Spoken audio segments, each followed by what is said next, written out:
అంతా కూడా ఒక దుర్మార్గంగా అరెస్ట్ చేసిండు. గతంలో రేవంత్ రెడ్డి చాలా చిల్లరగా మాట్లాడిండు ముఖ్యమంత్రిగా ఉన్నటువంటి టైంలో కేసీఆర్ని. అలాంటి టైంలో మేము ఎట్లాంటి అరెస్ట్ చేయలేదు, కానీ ఇలా మా దాడిని తట్టుకోలేకనే ఇలా అరెస్టులు చేస్తూ ఉన్నారు అని చెప్పేసి కూడా మాట్లాడుతూ ఉన్నారు టీఆర్ఎస్. దీనికి ఏం సమాధానం చెప్తారు? ఏం దాడి చేస్తున్నారు వాళ్ళు? ఏం దాడి చేస్తున్నారు? దాడి అంటే ప్రజల పక్షాన ఉండి ఏమన్నా ఉద్యమం చేస్తున్నారా, లేకుంటే రైతుల పక్షాన ఉండి ఏమన్నా ఉద్యమం నడిపిస్తున్నారా? ఎవరి పక్షాన ఉండే ఉద్యమం నడిపిస్తున్నారు? మాట్లాడేటప్పుడు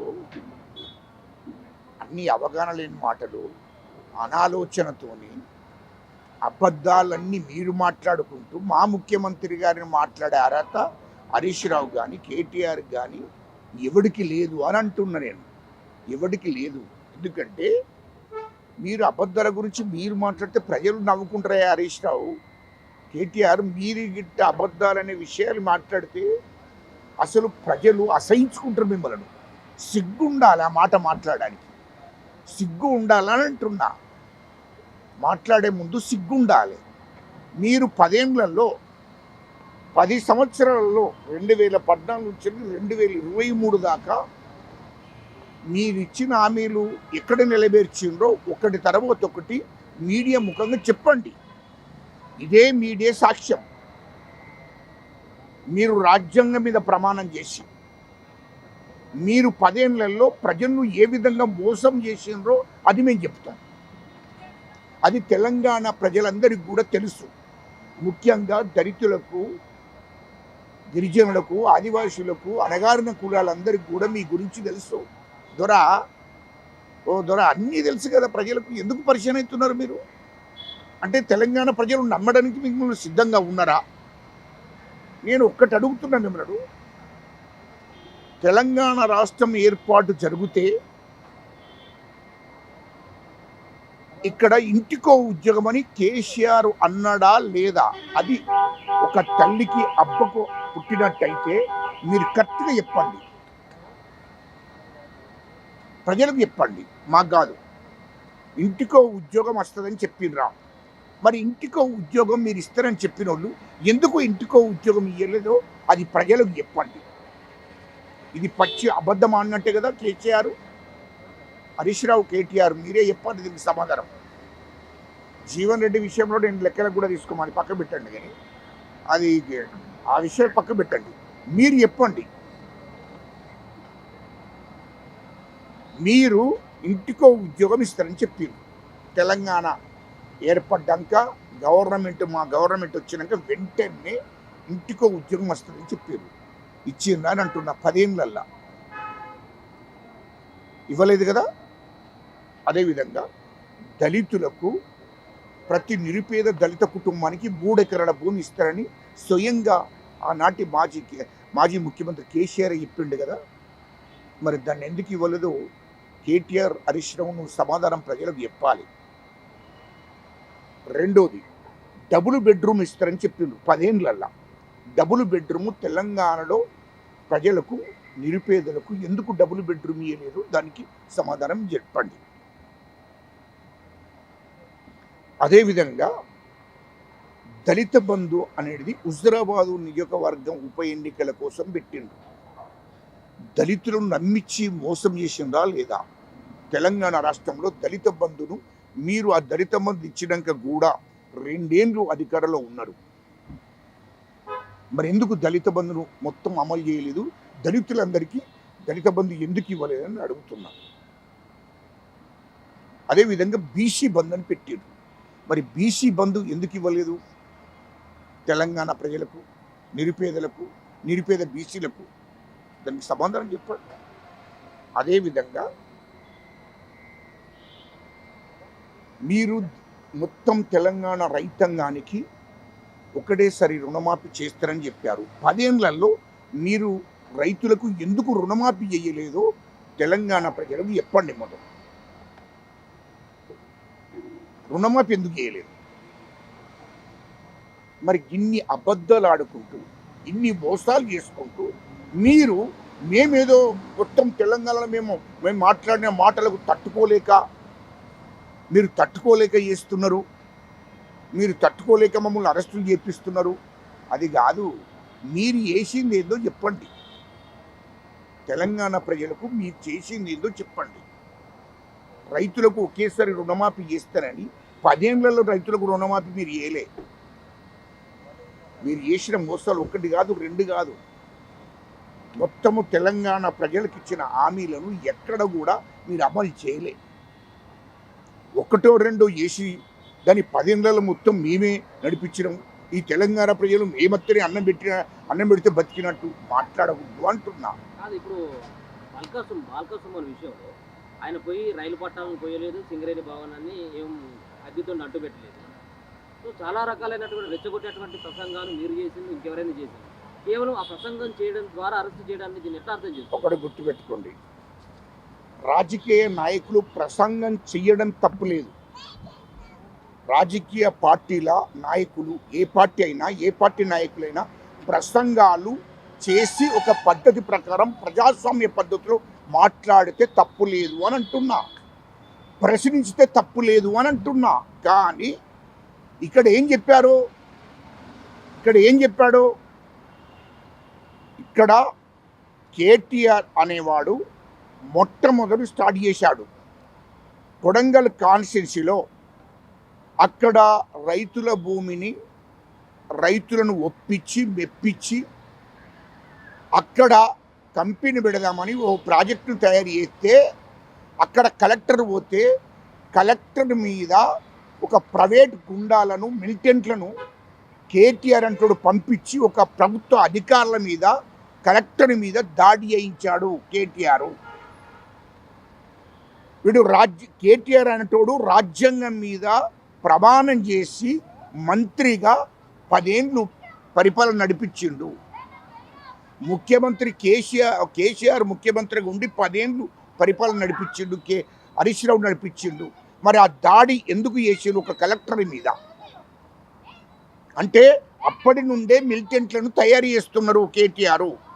ఈ మిలిటెంట్లను తయారు చేయడానికి నాయకుడే కేటీఆర్, హరీష్ రావు అంటున్నా. ఇవాళ సుమన్ మాట్లాడిండు అనంటే ఏం మాట్లాడిండు తెలుసా? సుమను వాడు మాజీ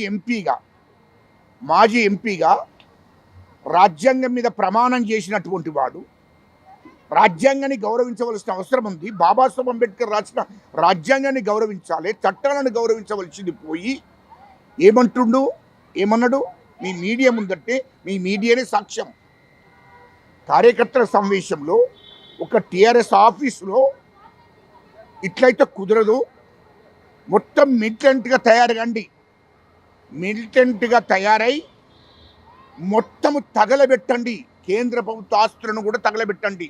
అంటే రైల్వే పట్టాలను కోసేయండి, రైల్వే ఆఫీసులను తగలబెట్టండి, ప్రభుత్వ ఆస్తులను తగలబెట్టండి, ఆఫీసులను తగలబెట్టండి అని అంటే ఏమన్నట్టు? అది దేశంలో తీవ్రవాదులు, ఉగ్రవాదులు, మిలిటెంట్లు చేసే పనిని ఇప్పుడు బీఆర్ఎస్ పార్టీ కాదు, ఇది బీఆర్ఎస్ పార్టీ ముసుగులో మిలిటెంట్లను తయారు చేస్తున్నారు కేటీఆర్, హరీష్ రావు. అందుకోసమే సుమన్ ఇట్లా మాట్లాడిండు. సుమన్ ఇట్లా ఏం కడుపు మండుతుంది? మీరు ఏం చేశారు? మీరు రైతులు అంటే రైతులు బయటకు వస్తారా బాబు? రైతులు బయటకు వచ్చి ధర్నాలు, రస్తారోకోలు, వాళ్ళకి ఏం అవసరం ఉందో రైతులు అడుగుతారు. మీరెవరు అడగడానికి? మీరు వాళ్ళు మొత్తం ధర్నాలు చేస్తున్నారు. రాష్ట్రంలో ఎవరైనా ఉన్నారా? టీఆర్ఎస్ కార్యకర్తలు మాత్రమే, రైతులు లేరు. రైతులు ఈ బీఆర్ఎస్ నమ్మడానికి సిద్ధంగా లేరు. అందులో కేటీఆర్, హరీష్ రావు అనేటువంటి నమ్మడానికి సిద్ధంగా లేరు. రైతులు మొత్తం బీఆర్ఎస్ కండవలు వేసుకొని మొత్తం రోడ్ల మీద వాళ్ళే ధర్నాలు చేస్తున్నారు. రైతులు కాంగ్రెస్ ప్రభుత్వం మీద నమ్మకం ఉంది. ఖచ్చితంగా కాంగ్రెస్ ప్రభుత్వము, మా ముఖ్యమంత్రి రేవంత్ రెడ్డి గారు రైతులను కడుపులో పెట్టుకుంటాడు. వాళ్ళు నానినా తడిసినా ఆ వడ్లను కూడా తీసుకుంటానని మా ముఖ్యమంత్రి గారు చెప్పారు. గిట్టుబాటు ధర ఇస్తున్నాడు వాళ్లకు. అవి నానని ఎండిపోని ఖరాబ్ అయినా పర్వాలేదు, మేము రైతులు పండించిన పంటను ఖచ్చితంగా కొనుగోలు చేస్తాము, వాళ్ళకి గిట్టుబాటు ధర ఇస్తాము అని చెప్పి మా ముఖ్యమంత్రి రేవంత్ రెడ్డి గారు చెప్పడం జరిగింది. మరి ఎక్కడైనా ధర్నాలు చేస్తే, మీ మీడియాకి ఎక్కడైనా ధర్నాలు చేస్తే రైతులు బయటకు వచ్చి ధర్నాలు చేసింది ఎక్కడన్నా ఉన్నదా? టీఆర్ఎస్ పార్టీ కండవలు వేసుకొని టీఆర్ఎస్ పార్టీ కార్యకర్తలు రోడ్ల మీదకి వచ్చి ధర్నాలు చేస్తున్నారు. బీఆర్ఎస్ కార్యకర్తలు సారీ, ఎందుకు అసలు టీఆర్ఎస్ నాయకురాలు కవితకు ఉన్నది పాపం, ఆమె పార్టీ పేరు తీస్తున్నాను నేను. బీఆర్ఎస్ కార్యకర్తలు అంటే ఏంటి? ఇలా కేటీఆర్ హరీష్ రావు మిలిటెంట్ని తయారు చేస్తున్నాడు బీఆర్ఎస్ పార్టీ ముసుగులో. ఇప్పుడు పొలిటికల్ పార్టీ బీఆర్ఎస్ కాదు. ఇప్పుడు ఏం చేస్తున్నారంటే ఒక తీవ్రవాదులు ఉగ్రవాదులకు ఏ విధంగానైతే వాళ్ళు ఈ దేశంలో ప్రపంచంలో అల్లకల్లోలం సృష్టిస్తున్నారో సేమ్ బీఆర్ఎస్ పార్టీ కూడా అదే అనుకుంటున్నారు. ఎందుకంటే ఇక్కడ ఉన్నటువంటి ప్రజలు నమ్మే పరిస్థితులు లేరు, అణగారిన కులాలు అట్టడుగు వర్గాలు నమ్మే పరిస్థితులు లేరు. కాబట్టి ఇప్పుడు వాళ్ళు మిలిటెంట్లుగా తయారై బీఆర్ఎస్ ముసుగులో మిలిటెంట్లను తయారు చేస్తున్నారు. మిలిటెంట్లను తయారు చేసి ఏం చెప్తున్నారు? దాడులు చేయమని చెప్తున్నారు. రైల్వే పట్టాలను కోసేయండి, ఆఫీసులను తగలబెట్టండి, ఎక్కడదక్కడ విధ్వంసం సృష్టించండి అని చెప్పి స్వయంగా మాజీ ఎంపీ సుమనే మాట్లాడుతున్నాడు, మాజీ ఎమ్మెల్యే సుమనే మాట్లాడుతున్నాడు. ఇది వాస్తవం కాదా? మీడియా ముందట అంటే ఏమని సిగ్నల్ ఇస్తున్నావు? తెలంగాణ రాష్ట్రంలో విధ్వంసాలు సృష్టించాలి, ప్రభుత్వ ఆస్తులను తగలబెట్టాలి అని స్వయంగా బీఆర్ఎస్ మాజీ ఎంపీ మాట్లాడుతున్నాడు. దానికి బాధ్యులు కేటీఆర్, హరీష్ రావు, కేసీఆర్ కదా. ఒక ఆడియో కూడా బయటకు వచ్చిందన్న. ఆర్టీతో మాట్లాడేది ఎవరైతే కేసు పెట్టిరో నేనేం లేదు, మా డిపార్ట్మెంట్ వాళ్ళు పెట్టమంటే డైరెక్ట్ వాళ్ళు పెట్టమంటే పెట్టా, నాకు ఎలాంటి దాంట్లో సంబంధం లేదని చెప్పడం జరిగింది. ఎవరు? ఏదైతే ఇప్పుడు ఎవరైతే ఆఫీసర్ కేసు పెట్టి ఆఫీసర్ వాళ్ళ గురించి నేను మాట్లాడుతాను. అందుకోసమే ఎప్పుడైనా ప్రభుత్వ ఆస్తులన్నీ ఎవరి? ప్రజలే. ప్రభుత్వ ఆస్తులు అంటే ఏంది మీనింగ్? ప్రజల ఆస్తులు అవి. ప్రజల ఆస్తులను తగలబెడతారా మీరు? ప్రభుత్వ ఆస్తులను తగలబెడతారా మీరు బీఆర్ఎస్ వాళ్ళు? ఇదేంటి? ఒక ప్రజాస్వామ్యంలో స్వేచ్ఛ ఉంది, అడిగే స్వేచ్ఛ ఉంది, ఉద్యమాలు చేయాలి, ధర్నాలు చేయాలి, రస్తారోకోలు చేయాలి, నిరసనలు తెలపాలి, ఆ డిమాండ్ చేయాలి, అడగాలి, తప్పులేదు. కానీ విధ్వంసాలు సృష్టించండి, రైల్వే పట్టాలను కోసేయండి, రైల్వే ఆఫీసులను తగలబెట్టండి, ప్రభుత్వ ఆస్తులను తగలబెట్టండి అని అంటే ఏంటి? ఏమని పిలిపిస్తున్నారు? 10 ఏళ్ళు మీరు అధికారంలో ఉండి రాజ్యాంగం మీద ప్రమాణం చేసి ముఖ్యమంత్రిగా కేసీఆర్ ఉండి, కేటీఆర్, హరీష్ రావు మంత్రులుగా ఉండి మీరు పరిపాలన చేసిన వాళ్ళు ఏమంటున్నట్టు అంటే మీకు అధికారం లేకపోతే, మీకు అధికారం ఇవ్వకపోతే మీరు తీవ్రవాదులుగా, ఉగ్రవాదులుగా, మిలిటెంట్గా తయారై ఈ రాష్ట్రాన్ని విధ్వంసం చేయాలని పిలుపునిస్తున్నారంటే ఏంటి? రేవంత్ రెడ్డి అంటే నీకు ప్రజల మీద ప్రభుత్వం మీద నమ్మకం లేదనంటే కదా. కాబట్టి ఆ దాడులను చేయించాలని ప్రయత్నం చేస్తున్నారు కదా. అంటే మీ పొలిటికల్ పార్టీ ముసుగులో మిలిటెంట్లను తయారు చేసి ఈ రాష్ట్రాన్ని విధ్వంసం చేయాలని ప్రయత్నం చేస్తున్నారు. అందుకోసమే బీఆర్ఎస్ పార్టీని రాష్ట్రం నుంచి నిషేధించాలి. అది ఖచ్చితంగా ప్రభుత్వం నిర్ణయం తీసుకోవాలి. డీజీపీ గారు వెంటనే నిర్ణయం తీసుకొని అది నిషేధ సంస్థగా చెయ్యాలి, నిషేధించాలి ఖచ్చితంగా. రేవంత్ రెడ్డి ముఖ్యమంత్రి అయిన తర్వాత బీఆర్ఎస్ పార్టీకి సంబంధించిన గద్దెలన్నీ కూడా కూల్చేయండి అని చెప్పేసి ఒక పిలుపునిచ్చాడు. దీన్ని ఎట్లా అనుకోవచ్చు? ఎక్కడ ముఖ్యమంత్రి అయిన తర్వాత మాట్లాడారు, మీ పార్టీ శ్రేణులకు పిలుపునిచ్చాడు, బీఆర్ఎస్ పార్టీ గద్దెలు ఉండకూడదు, ఆనాడు వాళ్ళ 10 ఏళ్ళు అధికారంలో ఉన్నప్పుడు మా ఎట్లా చేసారు కాబట్టి చేయమని చెప్పాడు. వాళ్ళ ఆస్తులను కూలగొట్టమనలే, వాళ్ళ ఆస్తులను తగలబెట్టమనలేదు. ఎప్పుడు కూడా గుర్తుపెట్టుకోండి, మా ముఖ్యమంత్రి గారు పిసిసి అధ్యక్షుడు ఉన్నప్పుడు కూడా రాజకీయ పరంగా ఎదుర్కొన్నాడు. కానీ ప్రభుత్వాలను విధ్వంసం చేయాలి, ప్రభుత్వాస్తులను తగలబెట్టండి ఎక్కడ కూడా మాట్లాడలేదు. ఏ పొలిటికల్ నాయకులు కూడా మాట్లాడలేదు. ఒక కాంగ్రెస్ పార్టీ కాదు, ఏ పొలిటికల్ నాయకులు కూడా మాట్లాడలేదు. ఈరోజు బీఆర్ఎస్ పార్టీ ఒక మాజీ ఎంపీ మాట్లాడిందంటే కొడంగల్లో కేటీఆర్ ఎట్లనైతే దాడి చేయించాడో, ఎట్లయితే ఒక కలెక్టర్, ఒక ఐఏఎస్ ఆఫీసర్ కలెక్టర్ మీద దాడి చేశాడో, ఇవాళ మొత్తము వాళ్ళు ప్రభుత్వ అధికారుల మీద దాడులు చేయడానికి సిద్ధపడ్డారు. బీఆర్ఎస్ వాళ్ళు ప్రభుత్వ ఆస్తులను విధ్వంసం చేయాలని చూస్తున్నారు. కాబట్టి ప్రభుత్వం నిర్ణయం తీసుకుంటుంది కదా. ప్రభుత్వ ఆస్తులు అంటే ఏంది? ఇది ప్రజల ప్రభుత్వము, ఇది ప్రజాస్వామ్యం ఉన్న ప్రభుత్వము, ప్రజల ప్రభుత్వము. కాబట్టి ప్రభుత్వ ఆస్తులను దగ్ధం చేయాలంటే ప్రజల సొమ్మును దగ్ధం చేసినట్టే. కాబట్టి చట్టపరమైన చర్య తీసుకోవాల్సిందే, ఖచ్చితంగా అరెస్ట్ చేయవలసిందే. ఏం కాదు, ప్రజలు నమ్మే పరిస్థితి లేరు. మీరే అనుకుంటున్నారు మీ మీడియా ఏదైనా ప్రచారం చేస్తుంది కావచ్చు, కానీ ప్రజలు సిద్ధంగా లేరు. ఇవాళ సుమన్ కానీ, రేపు కేటీఆర్ను కానీ, హరీష్ రావును కానీ, కేసీఆర్ను కానీ చేసిన ప్రజలు ముందుకు రారు. 99% ప్రజలు ఉన్నారు. ఆ ప్రజలను అణిసివేశారు 10 ఏళ్లలో. ఎవరు ఇయ్యాల గుర్తుకొస్తుందా మీకు? ఇవాళ గుర్తు 10 ఏళ్ళు ఏం చేశారు? దళిత ఉద్యమాలు బయటకు వస్తే దళితులను అణిచివేశారు. బీసీలు వాళ్ళ హక్కులను అడగడానికి బయటకు వస్తే వాళ్ళని అణిచివేశారు. మైనార్టీలను అణిచివేశారు. ఆదివాసులను అణిచివేశారు. ఇవాళ బీసీ ఎస్సీ మైనార్టీలు 10 ఏళ్లలో మాకు ఈ హక్కులు, మాకు ఇది నష్టం జరుగుతుంది, మాకు ఇది కావాలి, మాకు ఉద్యోగాలు రాలేదు, మాకు రైతులకు గిట్టుబాటు ధర వస్తలేదు అని ధర్నా చేస్తే వాళ్ళ మీద ఉక్కుపాదం పోయి అరెస్ట్ చేసి జైలుకు పంపించింది. ఇవాళ ఖమ్మంలో ఏం జరిగింది? ఖమ్మంలో మిర్చి రైతులు మాకు గిట్టుబాటు ధర ఇవ్వలేదు అని చెప్పి రోడ్డు మీదకి వచ్చి ధర్నా చేసినారు. మాత్రమే ధర్నా చేసినందుకు వాళ్ళకు బెడీలేసి మొత్తం జైలుకు పంపించారు రైతులను. లగచర్లో మీరు కూడా చేసింది ఏంటది? లగచర్లో కాంగ్రెస్ పార్టీ కూడా భూములను తీసుకుంటే వాళ్ళు ధర్నా చేస్తే మీరు కూడా బెడీలేదు. ఆడ ఎవరు రైతులు కాదు, అదే మీరు అక్కడ మిస్టేక్. అక్కడ బీఆర్ఎస్ కార్యకర్తలు వచ్చి ధర్నా చేశారు. రైతులు మొత్తం ఎంక్వైరీ చేసినాక మేము రైతులం కాదు, మాకు రైతులకు ఏం సంబంధం లేదు, ఇది బీఆర్ఎస్ కార్యకర్తలు వచ్చి మమ్మల్ని మా పేరు మీద ఇక్కడ అరెస్ట్ చేసిందని అని వాళ్ళు చెప్పిన తర్వాత మీరు అరెస్ట్ చేసారు. అది గుర్తుపెట్టుకోండి. ఇక్కడ నేను అందుకోసం చెప్తున్నా, బీఆర్ఎస్ ముసుగులో ఈ రాష్ట్రంలో విధ్వంసం సృష్టించాలని చూస్తున్నారు. వాళ్ళు మిలిటెంట్లుగా, తీవ్రవాదులుగా, ఉగ్రవాదులుగా తయారై మొత్తం విధ్వంసం సృష్టించాలని చూస్తున్నారు. అది ప్రభుత్వం చేతులు కట్టుకొని కూర్చోదు. మా కాంగ్రెస్ ప్రభుత్వం చేతులు కట్టుకొని కూర్చోదు.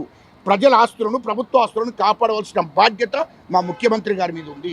ముఖ్యమంత్రి గారు కూడా చేతులు కట్టుకొని కూర్చోడు. ఎవరు ఏం చేసినా ప్రజల సొమ్మును, ప్రభుత్వం సొమ్మును ఎవరు విధ్వంసం చేసి తగలబెట్టాలనుకుంటే మా ప్రభుత్వం ఊరుకోదు, చట్టాలు ఊరుకోవు, మా ముఖ్యమంత్రి గారు ఊరుకోరు. చట్టపరమైన చర్య అందరి మీద తీసుకుంటారు. అది గుర్తుపెట్టుకోవాలని చెప్తున్నా.